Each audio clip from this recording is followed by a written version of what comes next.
بسم اللہ الرحمن الرحیم الحمد للہ رب العالمین والعاقبۃ للمتقین والصلاة والسلام على سید الانبیاء والمرسلین وعلى آلہ واصحابہ اجمعین اما بعد فاعوذ باللہ من الشیطان الرجیم بسم اللہ الرحمن الرحیم شہر رمضان الذی انزل فیہ القرآن ہدی للناس وبینات من الہدی والفرقان فمن شہد منکم الشہر فلیصم صدق اللہ العظیم۔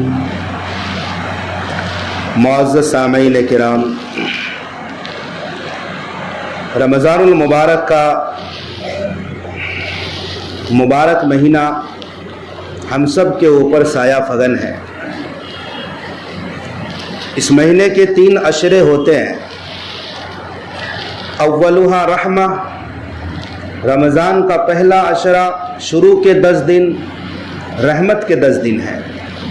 اوسطھا مغفرہ، دوسرا عشرہ رمضان کے دوسرے 10 دن مغفرت کے دن ہے۔ وآخرها عتق من النار، اور آخری عشرہ جہنم سے آزادی کا ہے۔ کعب ابن عجرہ رضی اللہ تعالیٰ عنہ فرماتے ہیں، ایک دن رسول اللہ صلی اللہ علیہ وسلم نے ہم سے فرمایا کہ ممبر کے قریب ہو جاؤ۔ ہم سب ممبر کے قریب ہو گئے۔ آقا علیہ السلام ممبر شریف پر جلوہ افروز ہوئے، اور پہلی سیڑھی پر جب آپ نے اپنا قدم رکھا، مبارک پاؤں رکھا، تو فرمایا آمین، اور اتنی زور سے کہا کہ مجمع سن رہا تھا، صحابہ کرام نے سن لیا۔ پھر ممبر کی دوسری سیڑھی پر قدم رکھا تو فرمایا آمین، اور تیسری پر رکھا تو بھی فرمایا آمین۔ پھر آپ نے جو خطبہ ارشاد فرمانا تھا صحابہ کو، آپ نے وہ خطبہ دیا۔ جب خطبہ مکمل ہو گیا اور آپ فارغ ہو گئے اور نیچے اترے، تو صحابہ کرام نے پوچھ لیا، یا رسول اللہ، یہ جو واقعہ آج ہوا ہے، آپ نے پہلی، دوسری، تیسری سیڑھی پر قدم رکھا تو زور سے آمین کہا، اس کی کیا وجہ ہے؟ ہم نے پہلے ایسا کرتے کبھی نہیں دیکھا۔ آقا علیہ السلام نے فرمایا، ہاں، جب میں ممبر کی پہلی سیڑھی پر میں نے قدم رکھا تو اسی وقت جبرائیل علیہ السلام تشریف لائے تھے، اور انہوں نے یہ بد دعا کی تھی کہ وہ شخص ہلاک و برباد ہو جائے جس کے سامنے رمضان کا مبارک مہینہ آئے، جو رمضان کو پالے پھر بھی اس کی بخشش اور مغفرت نہ ہو سکے۔ تو میں نے جبرائیل کی بد دعا پر آمین کہا۔ اور ایک روایت میں اس طرح ہے کہ جبرائیل علیہ السلام نے خود کہا، اے نبی آپ آمین کہیے، اور بھی شدت معلوم ہوتی ہے۔ پھر جب میں نے دوسری سیڑھی پر قدم رکھا تو جبریل امین نے یہ بد دعا کی، وہ شخص ہلاک و برباد ہو جائے جس کے سامنے آپ صلی اللہ علیہ وسلم کا مبارک نام آئے اور آپ کے اوپر درود نہ بھیجے۔ تو میں نے کہا آمین۔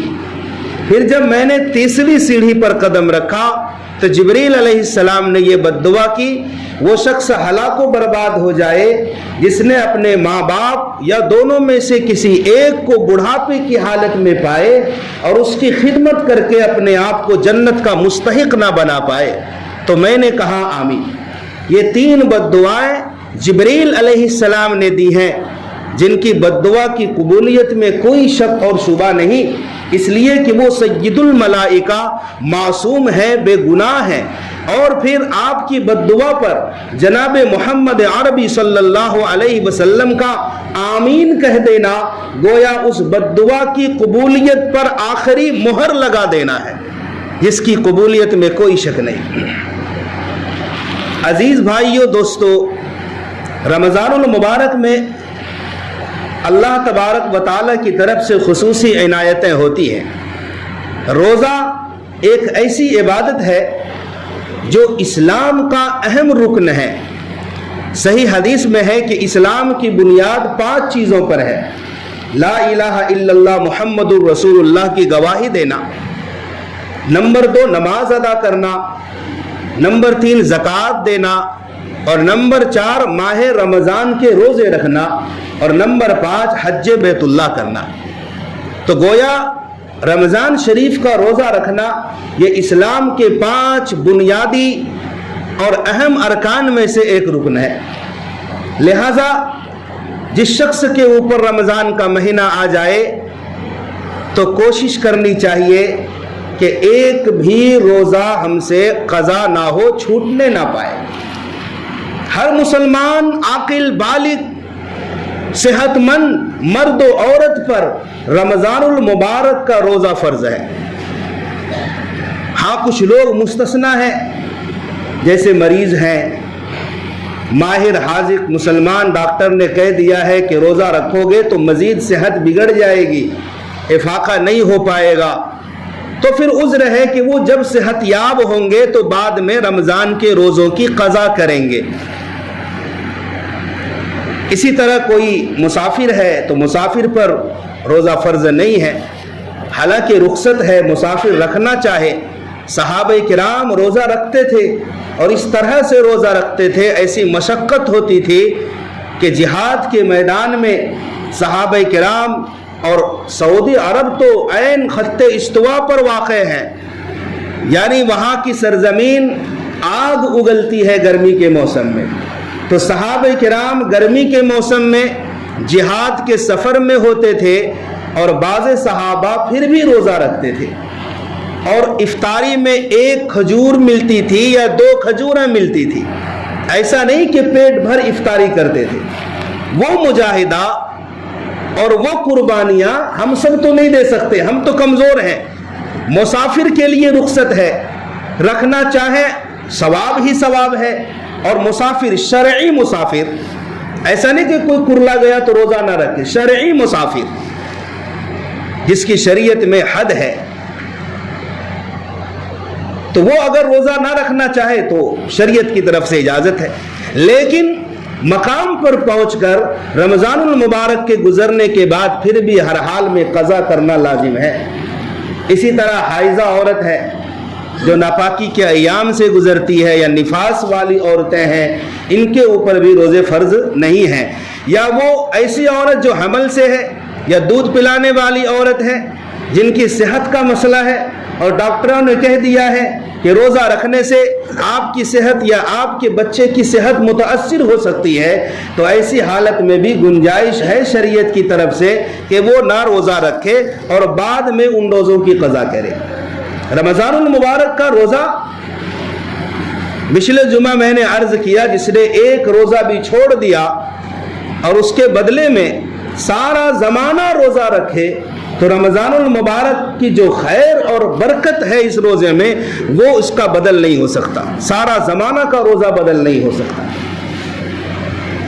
کل قیامت کے دن روزے داروں کی کیا شان ہوگی، اللہ کے نبی صلی اللہ علیہ وسلم کا ارشاد ہے، فی الجنت 8 ابواب، جنت کے 8 گیٹ ہیں، فیہا باب یسمى الریان، جن میں سے ایک گیٹ کا نام ریان ہوگا، لا يدخلہ الا الصائمون، اس ریان نامی گیٹ سے صرف اور صرف روزے دار ہی داخل ہوں۔ ریان کا معنی ہے سیرابی، پانی پی کر سیراب ہو گیا، کھانا کھا کر سیراب ہو گیا۔ چونکہ دنیا میں روزے دار دن بھر روزہ رکھتے تھے، بھوک برداشت کرتے تھے اور پیاس برداشت کرتے تھے، کل قیامت کے دن اس طرح سے استقبال ہوگا کہ روزے داروں کو ریان نامی گیٹ سے، جو VIP گیٹ ہوگا، صرف روزے دار کا داخلہ ہوگا، غیر روزے دار اس دروازے سے داخل نہیں ہو سکیں گے۔ امت محمدیہ صلی اللہ علیہ وسلم پر مسند احمد کی حدیث ہے، 5 خصوصی انعامات اللہ تعالیٰ نے امت محمدیہ پر کر رکھی ہے۔ 5 چیزیں اس امت کو ایسی ملی ہے رمضان شریف میں جو دیگر امتوں کو نہیں ملی۔ نمبر 1، روزے داروں کے منہ کی بو جو معدہ خالی ہونے کی وجہ سے ہوتی ہے، یہ بو اللہ کے نزدیک مشک کی خوشبو سے زیادہ پسندیدہ ہے۔ یہ معدہ خالی ہونے کی بو ہے۔ بعض لوگ یوں سمجھتے ہیں کہ مسواک کریں گے تو بو ختم ہو جائے گی۔ مسواک منہ کی صفائی کا ذریعہ ہے جو بہرحال کرنا ہے۔ اللہ کے نبی صلی اللہ علیہ وسلم روزہ رکھ کر مسواک کا اہتمام فرمایا کرتے تھے، اور یہ جو بو ہے یہ پیٹ اور معدہ کے خالی ہونے کی بو ہے، یہ بو اللہ کے نزدیک مشک سے زیادہ پسندیدہ ہے۔ علماء نے اس کی یہ تشریح کی ہے، ایک تو یہ کہ اسی دنیا میں رہتے ہوئے یہ معدے والی بو جو روزے دار کے منہ سے نکلتی ہے، اللہ کے نزدیک اسی دنیا میں مشک سے زیادہ پسندیدہ ہے۔ نمبر 2، روزے دار جب اپنی قبروں سے نکلیں گے تو روزے داروں کے منہ سے مشک کی خوشبو نکلے گی، لوگ سمجھ جائیں گے کہ یہ لوگ روزے دار ہیں۔ نمبر 3، کل قیامت کے دن اللہ تبارک و تعالی اس روزے کا یہ شایان شان بدلہ عطا فرمائے گا، جہاں اور لوگوں کا میدان محشر میں حشر ہوگا، روزے دار کا حشر اس طرح سے ہوگا کہ میدان محشر میں روزے داروں کے منہ سے مشک کی خوشبو نکلے گی۔ تو نمبر 1، رمضان شریف کی جو نعمت ہے خصوصی، روزے داروں کے منہ کی بو مشک سے زیادہ پسندیدہ ہے۔ نمبر 2، روزے داروں کے لیے افطار کے وقت تک فرشتے دعائیں مغفرت کرتے ہیں، اور ایک روایت میں ہے کہ افطار کے وقت تک دریا کی مچھلیاں روزے داروں کے لیے دعائیں مغفرت کرتی ہے۔ کوئی نیک بزرگ آدمی ہو تو لوگ دعا کرانے کے لیے جاتے ہیں، بڑے ہیں، نیک ہے، تہجد گزار ہے، عالم ہے، حضرت ہے، شیخ ہے، تو دعا کرانے جاتے ہیں۔ حالانکہ جہاں دعا کرانے جا رہے ہیں اس سے بھی غلطی ہوتی ہے، عالم سے بھی غلطی ہوتی ہے، شیخ سے بھی، بزرگ، کوئی معصوم تو نہیں ہے، چھوٹے چھوٹے موٹے گناہ تو ہوتے رہتے ہیں، پھر بھی جاتے ہیں کہ اللہ کے نزدیک ہو سکتا ہے ان کا مرتبہ زیادہ ہو۔ یہاں دیکھیں، فرشتے روزے داروں کے لیے افطار کے وقت تک دعا کرتے ہیں مغفرت کی۔ فرشتے جو گناہوں سے بالکل معصوم ہیں، پاک ہیں، فرشتوں سے کوئی گناہ نہیں ہوتا، یہ معصوم ہے۔ لا یعصون اللہ ما امرهم ویفعلون ما یؤمرون، قرآن نے مہر لگا دی ہے فرشتوں کے بارے میں، یہ فرشتے معصوم ہیں، اللہ نے جتنا کہا ہے اتنا ہی کرتے ہیں، اللہ کی نافرمانی نہیں کرتے۔ تو یہ جو معصوم فرشتے ہیں، معصوم مخلوق ہیں، یا دریا کی معصوم مچھلیاں ہیں، یہ روزے داروں کے لیے مغفرت کی دعا کرتی ہے۔ کیا شان ہے امت محمدیہ کے روزے داروں۔ نمبر 3، جنت روزے داروں کے لیے سجائی جاتی ہے۔ یوں تو جنت مکمل جنت خوبصورت ہے، جنت کی چیزیں خوبصورت ہیں، لیکن اسپیشل طور پر روزے داروں کے لیے جنت سجائی جاتی ہے۔ اور نمبر 4، روزے داروں کے لیے، امت محمدیہ کے لیے سرکش شیاطین کو قید کر دیا جاتا ہے۔ دوسری حدیث میں ہے کہ جب رمضان کی پہلی تاریخ ہوتی ہے اسی وقت سرکش شیاطین کو قید کر کے سمندر میں ڈال دیا جاتا ہے کہ امت محمدیہ کے روزوں کو خراب نہ کرے۔ اب سوال یہ ہوتا ہے کہ امت محمدیہ تو پھر بھی غلطی کرتی ہے، پھر بھی گناہ ہو جاتے ہیں، پھر بھی جھگڑا ہو جاتا ہے، اب یہاں سرکش شیاطین تو قید ہے لیکن پھر بھی روزے داروں سے غلطیاں کیوں ہوتی ہے؟ اس کا جواب یہ ہے کہ یہ صحبت کا اثر ہوتا ہے۔ لوہے کو آگ کی بھٹی میں ڈالو نا اور باہر نکالو تو ٹھنڈا ہونے میں وقت لگتا ہے، گھنٹہ بھی لگ جاتا ہے، آدھا گھنٹہ بھی لگتا ہے۔ سال ہاں سال غلط صحبت میں لوگ دوست کے دین پر ہوتے ہیں، لوگ دوستوں کے دین پر ہوتے ہیں، جیسی صحبت ہوتی ہے تو گناہوں کی صحبت میں رہ کر کے ہمارا وجود گندا ہو چکا ہے، ہمارے دل پر سیاہی لگ چکی ہے۔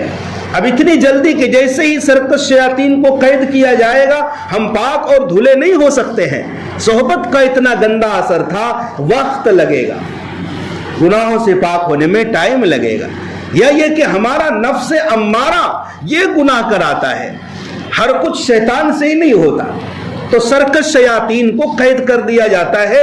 اور اس کا تجربہ ہم سب اپنی آنکھوں سے دیکھتے ہیں کہ جو لوگ صرف جمعہ اور عیدین کی نماز پڑھنے کے عادی تھے، رمضان المبارک میں ایسے لوگوں سے مسجدیں بھری پڑی رہتی ہیں۔ اس کی وجہ کیا ہے؟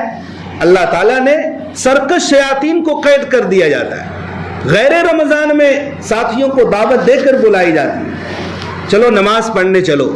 رمضان میں ایسا کچھ نہیں ہوتا، اللہ ایک محض اپنی ایسی توفیق دے دیتے ہیں، اور پھر دوسری طرف سرکش شیاطین قید کر دیے جاتے ہیں، تو مسجد میں جگہ باقی نہیں رہتی، نمازیوں سے جگہ فل ہو جاتی ہے۔ ایسے بہت سارے شرابی کبابی ایسے ہوتے ہیں جو رمضان المبارک میں توبہ تائب کر کے مسجدوں کا رخ کرتے ہیں۔ اس کی وجہ کیا ہے؟ کہ سرکش شیاطین قید ہو گئے ہیں۔ اب اللہ تبارک و تعالیٰ کی طرف سے محض فضل و کرم سے امتی محمدیہ کے روزوں کو خراب کرنے کا جو ایک بڑا ذمہ دار تھا سرکش شیاطین، اس ذمہ دار کو اللہ تعالیٰ نے ہٹا دیا ہے راستے سے۔ نمبر 5، اس امت پر جو اللہ کی طرف سے عنایت ہے، رمضان کی آخری رات میں امت محمدیہ کے روزہ داروں کی اسپیشل مغفرت کر دی جاتی ہے۔ صحابہ نے پوچھا یا رسول اللہ، یہ شب مغفرت کیا یہ شب قدر ہے؟ آقا نے فرمایا نہیں، شب قدر کی فضیلت تو الگ ہے۔ قاعدہ یہ ہے کہ مزدور جب اپنا کام پورا کر لے تو مزدور کو مزدوری دے دی جاتی ہے۔ امت محمدیہ کے روزے دار جب پورا مہینہ روزہ رکھ لے تو اللہ تبارک و تعالی کی طرف سے آخری رات میں مغفرت کر دی جاتی ہے۔ روزہ ہو، صرف سحری سے لے کر افطار تک بھوکا پیاسا رہنا، کھانے پینے سے رک جانا، اس کا نام بلا شبہ روزہ ہے، لیکن حقیقی روزہ یہ ہے کہ ہمارے جسم کے سارے اعضاء روزے رکھیں، تبھی روزے کی روحانیت ہمارے اندر داخل ہوگی، تبھی احساس ہوگا۔ جس طرح ہم پیٹ کا روزہ رکھتے ہیں، ہم اپنی زبان کا بھی روزہ رکھیں۔ ایک حدیث میں ہے کہ جھوٹ بولنے سے، غیبت کرنے سے روزہ ٹوٹ جاتا ہے۔ روزہ ٹوٹ جاتا ہے مطلب جس طرح کھانے سے روزہ ٹوٹتا ہے، غیبت اور جھوٹ بولنے سے روزے میں جو ثواب ملنا تھا وہ ثواب نہیں ملتا، روحانیت ہی ختم ہو جاتی ہے۔ پھر ایسے ہی لوگوں کے بارے میں اللہ کے نبی نے فرمایا، بہت سے روزے دار ایسے ہیں کہ جن کو سوائے بھوکا پیاسا رہنے کے کچھ بھی حاصل نہیں ہوتا، اور بہت سے شب بیدار ایسے ہیں جنہیں راتوں کا جاگنا، صرف جاگنا ہی اس کی قسمت میں ہے، باقی رات کا جاگنے کا جو ثواب ہے اسے نہیں ملتا۔ اب زبان کا روزہ، غیبت بہرحال حرام ہے، کبیرہ گناہ ہے۔ رمضان المبارک میں ہم اپنی زبان کا بھی روزہ رکھیں۔ غیبت تو بڑا سنگین جرم ہے، اور قرآن کریم میں اس کی سنگینی اور قساوت کو اس طرح بیان فرمایا ہے، لا یغتب بعضکم بعضا، خبردار کوئی کسی کی غیبت نہ کرے۔ ایحب احدکم ان یاکل لحم اخیہ میتا فکرہتموہ، کیا تم میں سے کوئی پسند کرے گا کہ اپنے مردار بھائی کا گوشت کھائے؟ ایک تو مردار انسان، مردہ انسان، اور مرنے والا اپنا سگا بھائی۔ تو جس طرح اپنا سگا بھائی مر جائے، کوئی بھی شخص یہ نہیں چاہے گا کہ اس کا گوشت کھائے، لیکن قرآن نے کیا تعبیر کی ہے کہ جو شخص غیبت کرتا ہے گویا اپنے سگے مرے ہوئے بھائی کا گوشت کھا رہا ہے۔ مسند احمد کی حدیث ہے کہ 2 عورتوں نے روزہ رکھا تھا، جب دوپہر کا وقت ہوا اتنی شدید بھوک کی بےتابی ہوئی کہ مرنے کے قریب ہو گئی۔ حضور نبی کریم صلی اللہ علیہ وسلم کو اطلاع ملی، آقا نے بلوایا، چونکہ آپ پوری دنیا کے لیے نمونہ تھے، تو آقا نے فرمایا کہ تم دونوں قے کرو، الٹی کرو۔ تو دونوں نے الٹی کی تو گوشت کے لوتھڑے نکلے۔ کہا تم دونوں نے فلاں کا گوشت کھایا؟ کہا نہیں، ہم نے کئی دن سے گوشت چکھے بھی نہیں۔ کہا کہ تم دونوں نے حلال چیز سے سحری کی ہے، لیکن حرام چیز کی وجہ سے تم دونوں نے اپنا روزہ توڑ دیا، تم دونوں نے فلاں کی غیبت کی ہے۔ یہ بھی ہمارے نبی کا ایک معجزہ تھا کہ اس کا جو غلط اور برا اثر ہونے والا تھا، اللہ کے نبی کو وہ چیز ظاہر ہو گئی اور امت کے سامنے پیش فرمایا۔ تو اپنی زبان کا استعمال صحیح کریں، خصوصاً روزہ رکھنے کی حالت میں ہماری زبان نہ بہکے۔ آج کوئی مجلس غیبت سے خالی نہیں ہے، عوام کی مجلس ہو، خواص کی مجلس ہو، کچھ نہ کچھ غیبت ہو ہی جاتی ہے۔ اسی طرح کانوں کا بھی روزہ ہے، ہم اپنے کان سے غلط چیزوں کو نہ سنیں، گانے بجانے کا استعمال نہ ہو۔ اسی طرح ہماری آنکھ تو یہ بہت ہی مہلک چیز ہے اگر اس کا صحیح استعمال نہ ہو۔ آقا فرماتے ہیں آنکھوں سے بھی زنا ہوتا ہے، غیر محرموں کو یوں بھی دیکھنا جائز نہیں۔ روزے کی حالت میں تو ہمارے روزوں کی جو روحانیت، جو اجر و ثواب ہے، وہ سب کے سب ختم ہو جائے۔ اس لیے آنکھوں کا استعمال، آج اسکرین ٹچ موبائل کے پردے میں جو چیزیں ہم دیکھتے ہیں، کم سے کم خدا را رمضان المبارک میں ان چیزوں سے باز آ جائیں۔ صرف یوں ہی غیر محرموں کو دیکھنا گلی کوچی میں نہیں، موبائل اسکرین پر جو غیر محرموں کی تصویریں آتی ہے، یہ بھی ہمارے روزوں کی روحانی برکات کو ختم کرنے کے لیے کم نہیں ہے۔ تو آنکھوں کا صحیح استعمال ہو، اور کانوں کا بھی روزہ ہو، اور زبان کا بھی روزہ ہو، تبھی ہم رمضان المبارک کے روزوں کے حقیقی برکات کو ہم حاصل کر سکتے ہیں، ورنہ روزوں کے لیے بہت سارے خطرے اور مسائل آ چکے ہیں۔ اللہ تبارک و تعالی ہم سب کو عمل کرنے کی توفیق عطا فرمائے۔